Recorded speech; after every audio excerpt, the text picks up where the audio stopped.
there, so that's going to want to drop, and if it drops too fast and sharp, I'll lose those bees, right? So I've got to hold that branch up somewhat, snip it off, and then I can hold that branch up and bring it to wherever I need it and shake it either into my hive or into the box, or just lay the branch in there and then close that up. Okay, so there's different methods. But my first job is now to trim off all the branches around it. Now I'm going to put my veil on to do this job. Carefully looking at which branch to take.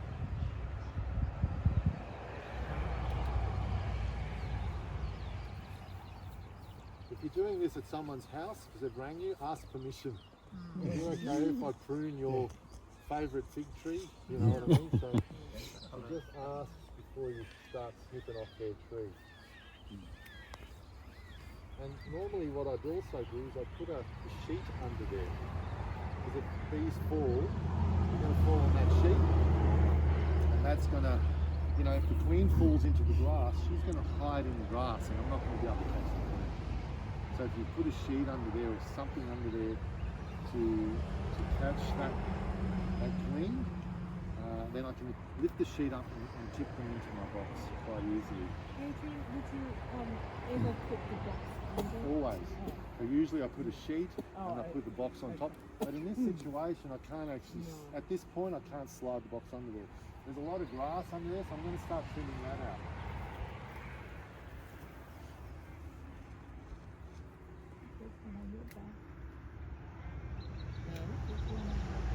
Oh, really?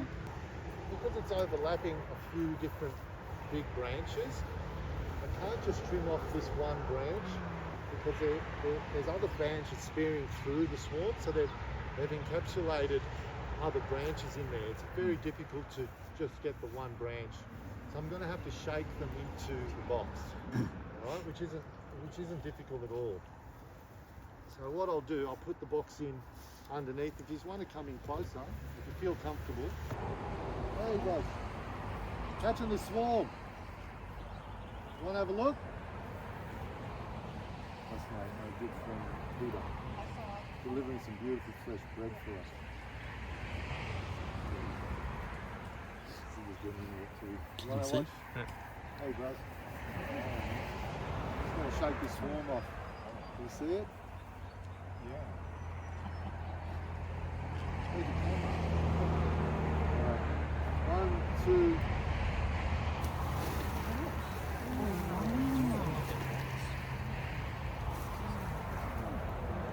Alright, we'll give him a second. Now what I'm going to do, which is really important, is to slowly close this up.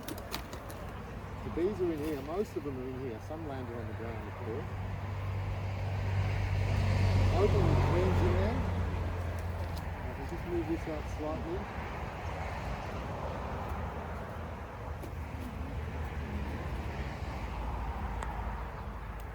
I don't want to squash them under there. I'm just going to do that. Now they feel comfortable in there because it's a closed cavity. And that's where they want to be, right? Now I'm going to shake this again, just to get any bee off there. And what I'm actually going to do in this situation, I'm going to cut this branch completely off because I pass this around.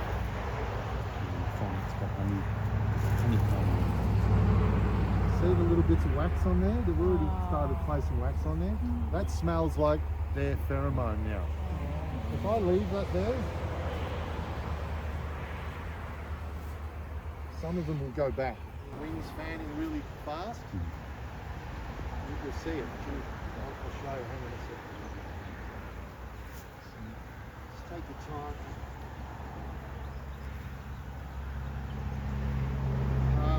What they're doing, they're fanning a gland. It's called a Nasonov gland in their bum, and it sends out a pheromone that's calling all these flying bees into that cavity. Wow. So in other words, they're saying, hey, we found a home, come in here. That's why we don't close it up straight away. We close it up and make it dark and secure for them, and we give them half an hour, and all these bees all those bees over here are going to end up going into the hive. You drop the queen in there? I'm pretty certain that the queen's in there because of the way they're fanning. They're saying, hey, we're in here, let's all move into this hive. We've got a home now. So that then is an indicator for this other thing. Absolutely. They're sending out a pheromone from the Nasanov gland, and that pheromone is calling these girls in here. You smell it for that holes. You'll notice what will start happening is these girls here will start to walk down here.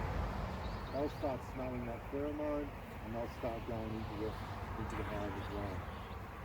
That's okay. What I like to do normally when I have my pocket knife on me, I always have a knife on me, is I cut a little window in the hive with a flap on it. Like Yes. two sides square. He's And got open that up.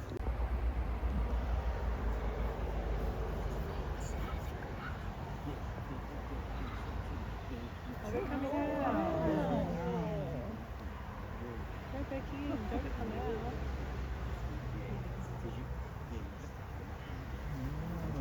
My pleasure. wow.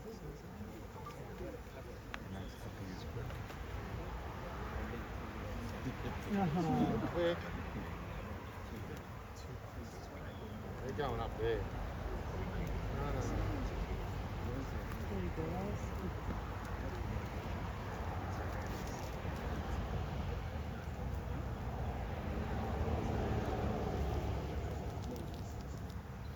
Okay, that's one. Now I've got to try to get them off here. It's going to be a tricky one.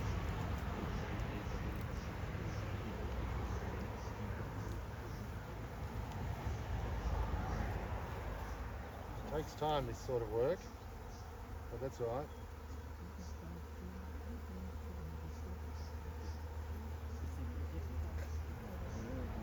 I think it'll seal up everywhere except for that one hole. Yeah. Oh, yeah.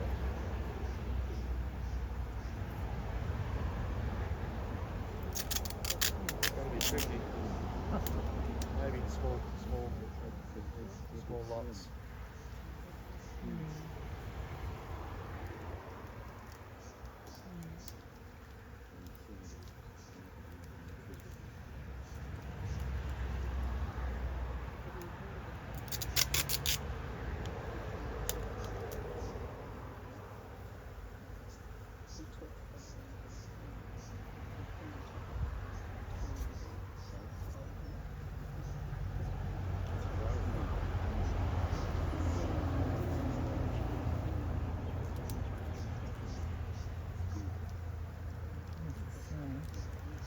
Quite